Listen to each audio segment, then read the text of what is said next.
मेरे कुंडी भाई ने जो बातें की बिल्कुल अपनी जगह बजाएं, लेकिन जब हमारे सीएम साहब इस्लामाबाद चले गए थे, जब सीएम बन के चले गए थे, इनको चाहिए था हमारे सीएम को वेलकम करते, उनको अपने पास बुलाते और अच्छे तरीके से बैठ के बात करते। इन्होंने क्या कहा? हमारे सीएम ने यही कहा है ना कि मैं इमरान खान से मिलना चाहता हूं। जब हमने इमरान खान के नाम पे वोट लिया है और हमारे इमरान खान ने ये सीएम सिलेक्ट किया है, तो फिर तो कोई दो राय नहीं थी कि उनको ना मिलने दिया जाता। चले, नहीं मिलने दिया गया, हम हाई कोर्ट में चले गए, हाई कोर्ट में बैठे तो हाई कोर्ट का जज आपसे 4 गुना ऊंचा बैठा होता है स्पीकर साहब। जब उसने अपना एक फैसला सुना दिया कि आपको मिलने दिया जाएगा, अब मुझे ये बताएं, ये फेडरल गवर्नमेंट अगर एक एसएचओ जो हमारे सीएम की इंसल्ट करता है तो शर्म आनी चाहिए इस फेडरल गवर्नमेंट को कि ये 4.5 करोड़ आबादी का सीएम था जिसकी इंसल्ट की गई और कहा गया मैं तुम्हारा यह काम नहीं मानता हूं। मुझे सिर्फ इतना बताएं, ये हाई कोर्ट में जो फैसले होते हैं, आप पहले तो ओपन नहीं थी ये चीजें, आज ये ओपन कर दी इन्होंने कि ये फैसले, ये चीजें किसी के मातहत चल रही हैं। अगर जज साहब उसी टाइम फैसला करते, इसी टाइम आईजी को बरतरफ किया जाए, इसी टाइम आपके ये जितने डिपार्टमेंट्स हैं, लॉ एंड ऑर्डर्स के जितनी सिक्योरिटी एजेंसी, सबको फारिग किया जाए। क्यों जज साहब का फैसला इंप्लीमेंट नहीं किया जा सकता? तो फिर आप मुझे बताएं, फिर इस मुल्क में क्या कानून है, क्या असेंबली है? आपकी तरफ से जाना चाहिए था लेटर, इंटीरियर मिनिस्ट्री को जाना चाहिए था कि 4.5 करोड़ आबादी का सीएम यहां से गया, उसको एक फर्द वाहिद को मिलने नहीं दिया गया, एक नहीं 4 दफा वो गया। अब इससे बताएं क्या एतमाद हमारी अवाम के ऊपर होगा? दूसरी बात, जो आज लॉ एंड ऑर्डर पे बात हो रही थी, पहले आप ये बताएं कि अफगानिस्तान के साथ हमारे हालात देख लें, इंडिया के साथ देख लें, अफगानियों को हम जिस तरह बेदर्दी से निकाल रहे हैं, 40 साल हमने स्पीकर साहब उनको रखा है। अब मुझे सिर्फ इतनी बात आप ये बताएं, जो अब बमबारी उन पे हुई है, यहां से जो लोग गए थे, उनके बाल बच्चा गया था, उन पे ये बम बरसे होंगे या रॉकेट लॉन्चर गए होंगे, लगे होंगे। एक अफगानी जो भी है, जिस सूबे में रहता था, यकीन जाने मुझसे अच्छी इनको बोलता था। क्यों 40 साल रहे वो मानसरा के अंदर, पंजाब के अंदर वो 40 साल रहे, मुझसे अच्छी पंजाबी बोलता था। वो सिंध के अंदर वो सिंधी बोलता था, हम जजमेंट नहीं कर सकते थे। कल आप मुझे बताएं, हम एक इंडिया के बॉर्डर को नहीं रोक सकते, जब ये लोग निकलेंगे वहां से, जब उनके बच्चों पर बमबारी होगी, जब ये लोग निकलेंगे, हर गली मोहल्ले का उनको पता है, हर गली मोहल्ले का पता है कि स्कूल कहां पे है, कॉलेजेस कहां पे है, हमारे थाने कहां पे है, हमारी मसाजिद कहां पे है। तो आप मुझे बताएं, उनको तो नक्शों की जरूरत ही नहीं, उन्होंने तो बॉर्डर से अंदर होना है और जहां पे भी ब्लास्ट करना चाहेंगे करेंगे। कैसी हमारी एजेंसियां इनको रोकेंगी? तो हमारी एजेंसियों को होश के नाखन लेने चाहिए, भेजना ही है। आज भी हमारा खान साहब क्या कहते थे? यही कहते थे बातचीत के साथ। आज भी हम बातचीत कर रहे हैं, तो पहले ही कर लेते ताकि ये नौबत ही ना आती हमारे इन लोगों के ऊपर। ये यकीन जाने आगे जाने वाला टाइम हमारे पास और भी खतरनाक आ रहा है। ये टेररिज्म हमारे लिए दिन ब दिन बढ़ेगा, कम नहीं हो सकता। हाँ, जहां तक कुंडी साहब ने बात की है वो भी अपनी जगह बजाय। अगर हम एस्टेब्लिशमेंट को, फौज को बाजोर से, इन एजेंसियों से, बनू से निकाल देते हैं, उसके बाद हम क्या करेंगे? उसके बाद अटैक होगा तो क्या करेंगे? तो हमें चाहिए कि हमें बैठना चाहिए, डायलॉग करना चाहिए, उस पर बैठ के तमाम अदारों को बातचीत करनी चाहिए। इसमें कोई शक नहीं है कि बातचीत के बगैर कोई दूसरी राय नहीं है हमारे पास। तो हमें हमारे अदारों को, हमारे लोगों को आपस में मिल बैठकर एक जिरगा करना चाहिए और एक फैसला करना चाहिए कि हमें किस तरह चलना है और किस रुख पे चलना है। जहां तक अदारों की बात की गई, इमरान खान ने यही कहा था कि अदारों को मजबूत करना है हमने। आज हमारे अदारों की यह हालत है, अब हम क्या कहें, कुछ कह भी नहीं सकते। अदारों की यह हालत है कि किसी डिपार्टमेंट में अभी चले जाए, आजकल चले जाए, आप देखें तो ब्यूरोक्रेसी क्या कर रही है? कोई किसी पे अमल दरामद नहीं है, कोई एमपीए शैम्पियन नहीं है, ये सब हम जहां पे बैठे हुए ड्रामा है। कोई एमपीए शैम्पियन नहीं मानते वो हमें, ना ही हमारी कोई बात सुनते आप।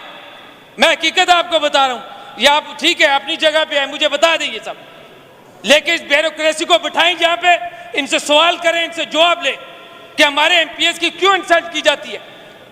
अंदर बैठ के सिगरेट लगाए जाते हैं, फोन पे बातें करो तो वो बैठे हुए ही नहीं है, बाद में जाए तो हो आपने तो बाहर खड़े थे, हमें तो पता ही नहीं चला।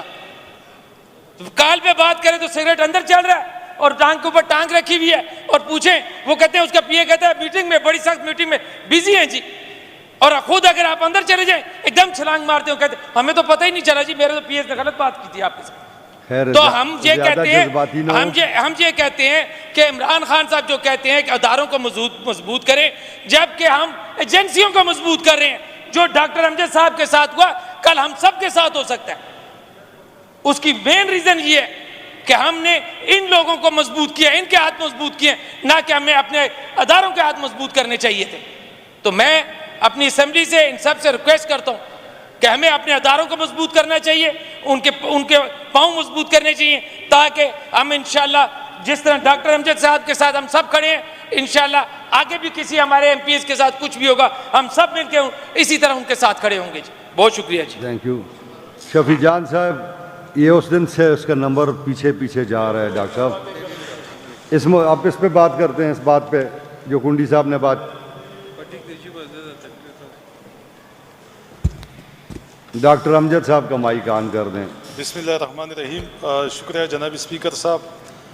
जनाब स्पीकर साहब, जिस तरह आपने बताया और जिस तरह कुंडी साहब ने सजेशन दी, तो इसके साथ हमारी सारी जितनी भी हुकूमती बेंचों की पार्लियामेंटेरियन है, इसके साथ हम मुत्तफ़िक़ हैं और इसको हम एंडोर्स करते हैं। और इससे पहले भी आपको पता है कि जब पीटीएम वाला मामला आया, तो जब एजेंसियों से वो संभाला नहीं जा रहा था, तो फिर हमने यहाँ भी एक ग्रैंड कमेटी बनाई और उस कमेटी के ज़रिए उस बहुत बड़ी मसले को हमने हल करवाया। जनाब स्पीकर साहब, मैं बिल्कुल हमारी हुकूमत इसके लिए तैयार है। जिस तरह आपने कहा कि हमें इज्तिमाई तौर पे सब पार्टियाँ जो पाकिस्तान या खैबर पख्तूनख्वा में वो यहाँ पे एग्जिस्ट करती है, चाहे वो पार्लियामेंट में है या नहीं है, या जितनी भी एक्स गवर्नर है या चीफ मिनिस्टर्स है, उनकी हम एक मतलब है कि असम्बली में उनको बुलाए और उनके सामने ये बात रखे, ये रखनी चाहिए। मेरे ख्याल में मेरे कोई 4-5 स्पीचेस इस मौजू पे है कि मैंने अपोजिशन की भाइयों को भी कहा था कि अगर आज हम ज़ेर आताब है तो कल आप थे, शायद कल आप दोबारा हो जाओ। ये लोग हमें लड़ा रही है और ख़ुद जो मज़े है वो ले रही है यहाँ से, और उनका फ़ायदा इसी में है कि असम्बली में ये सारी पार्टियाँ या असम्बली से बाहर ये लड़े, एक दूसरों के ख़िलाफ़ लड़े, ताकि हम ये तासुर दे सकें कि इनसे हुकूमत नहीं संभाली जा सकती। हमने पीपल्स पार्टी की भी हुकूमत दी, मुस्लिम लीग को भी दी, ANP को भी दी, JUI को भी दी, जमात इस्लामी भी को दी, लेकिन किसी ने नहीं संभाला। और ख़ुद उनका ये हाल है कि 36 साल डिक्टेटर मिलिट्रीशिप ने इस मुल्क में सियाह सफ़ेद की मालिक थे, उन्होंने इस मुल्क को चलाया। तो मैं पूछना चाहता हूँ कि उसने उसके साथ क्या किया। 36 साल तो आप लोगों ने इस पर हुकूमत किया। मैं बिल्कुल इस बात पे मुत्तफ़िक़ हूँ कि हमें इज्तिमाइयत के साथ बिल्कुल हमें एक कमेटी बनानी चाहिए, और हमें यहाँ पे सब पॉलिटिकल पार्टीज़ की जितनी भी हेड्स है उनको भी बुलाना चाहिए। और जिस तरह हमने PTM के मामले में जो हमने वहाँ पे एक डिसीजन ली, अल्हम्दुलिल्लाह अल्लाह पाक ने उसको वजूद दी, अल्लाह पाक ने उसमें कामयाबी दी। इस तरह अगर हम सब पार्टियाँ जितनी भी है इकट्ठे हो के, जिस तरह आपकी सजेशन है, कुंडी साहब की सजेशन है, इस पे चले, तो मेरे ख्याल में देखो हमारे मुल्क में और हमारी ख़ासकर हमारी सूबे में सबसे जो हमारी प्रायोरिटी है वो अमन है और जमहूरियत है। अगर हम मुत्तफ़िक़ है, ठीक है, हम खुद लड़े आपस में, लेकिन अगर उन लोगों को मौका मिल जाता है तो फिर उस मुल्क का अल्लाह हाफिज़ है, इस सूबे का भी अल्लाह हाफिज़ है। और जिस तरह कुंडी साहब ने कहा कि अगर ऑपरेशन के ज़रिए नहीं तो क्या अल्टरनेट क्या है, तो जनाब स्पीकर साहब, मैं पूछना चाहता हूँ, मेरे ख्याल में परसों या कुछ दिन पहले DGI SPR साहब ने कहा कि हमने खैबर पख्तूनख्वा में 14,535 ऑपरेशन की है। अब अगर 14,535 ऑपरेशन से ये इस सूबे में अमन नहीं लेके आ सकती, और वो बार बार मतलब है कि यहाँ भी ऑपरेशन करते हैं। मैं अपोजिशन का शुक्रिया अदा करता हूँ कि हमने पिछली सेशन में यहाँ भी action aid and civil power उसकी एक करारदाद लेके आई, अनानिमसली सब ने मिल के उसको पास किया। तो ये एक अच्छी रिवायत है, और इंशाल्लाह जब कैबिनेट बनेंगी तो मैं इंशाल्लाह चीफ मिनिस्टर साहब को हम कहेंगे कि पहले कैबिनेट में पहले इजलास में हम उसको जो CPLA सुप्रीम कोर्ट में है कि हम उसको विड्रा करें, ताकि इस मुसीबत से हम जान छोड़े। तो इंशाल्लाह हम बिल्कुल आपकी सजेशन के साथ, कुंडी साहब की सजेशन के साथ मुतफिक है।